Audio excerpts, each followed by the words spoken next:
Object Snap Mode.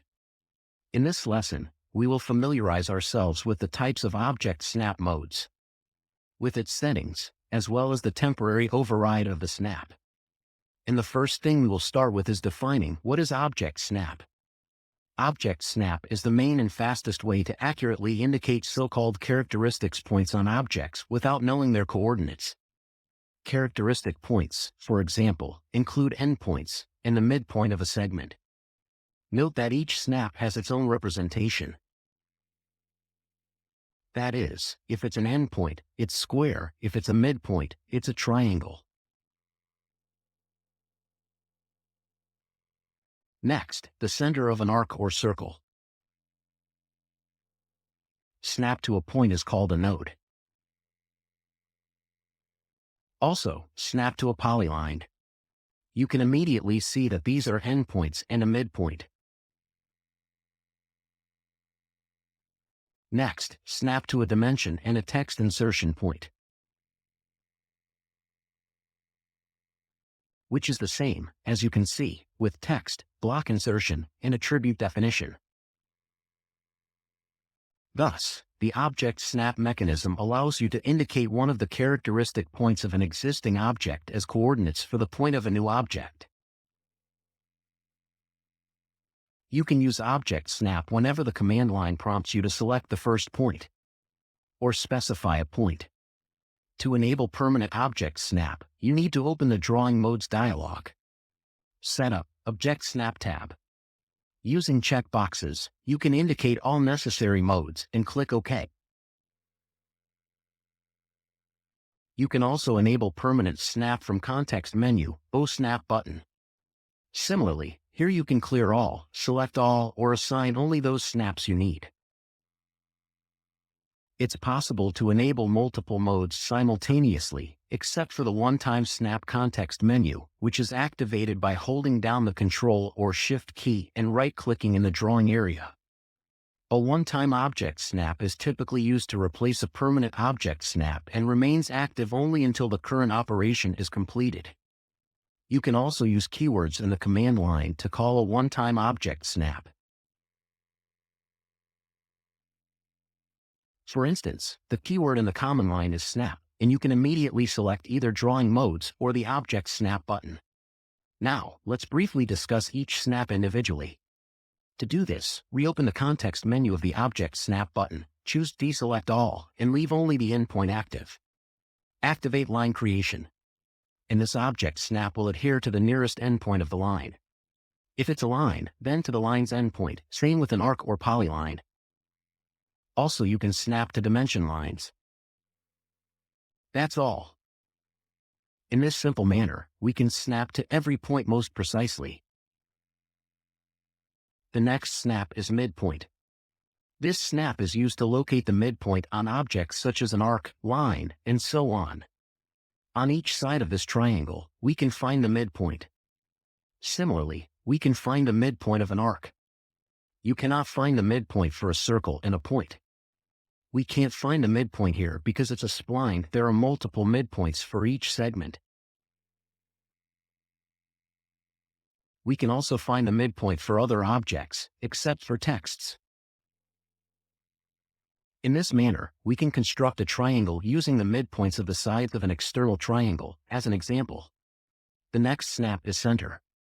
Accordingly, this snap is to the center of a circle, arc, ellipse, elliptical arc, and so on.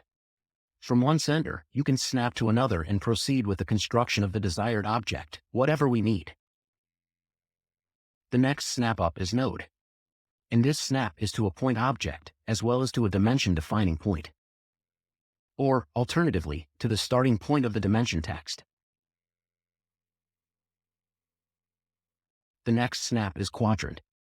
Let's check immediately on a circle. The snap is to the nearest quadrant, meaning points are located on an arc or circle, and accordingly, an ellipse, or on an ellipse at angles 0, 90, 180, and 270 degrees from the center. Let's try with an arc. One quadrant, then two quadrants. Next is the intersection snap. This snap allows you to connect to the intersection point of objects, line segments, circles, and so on. We have a bit of a choice here. But still, it exists. And we have the intersection of objects on a circle. We also have the line on an arc, which we did last time. And similarly, we can snap here.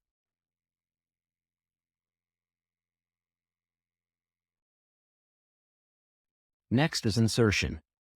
Insertion, then we will select a line.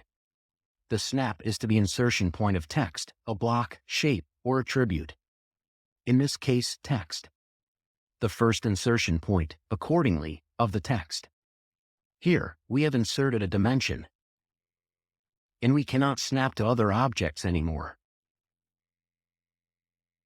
Next is the perpendicular.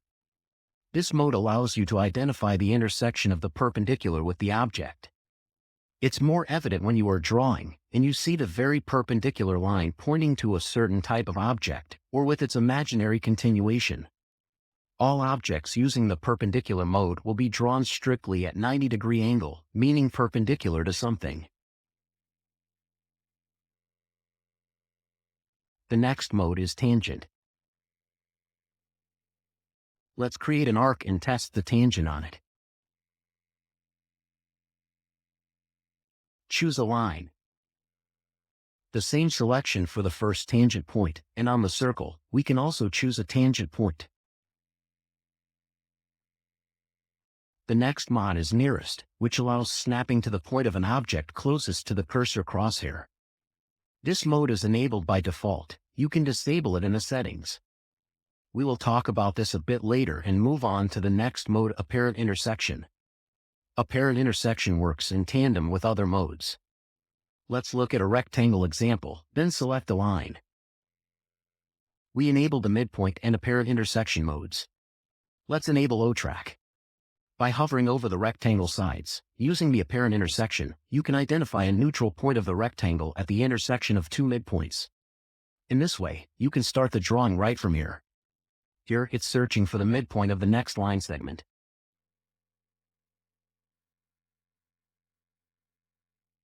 That is, it's a kind of object tracking that helps to find the point of an imaginary intersection.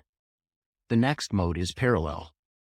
This drawing mode allows the construction of lines parallel to the selected ones.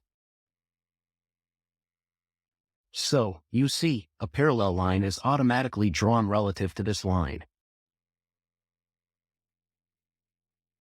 If we create a line at an angle, let's deactivate to the midpoint, and construct parallel to this line. An auxiliary line will appear, allowing us to easily draw two parallel lines. That's all for object snaps. Let's briefly discuss raster snap settings. The raster snap mode is useful, and to use the raster snap, you need to open a raster image. Go to the raster tab and use the raster snap. Select any raster.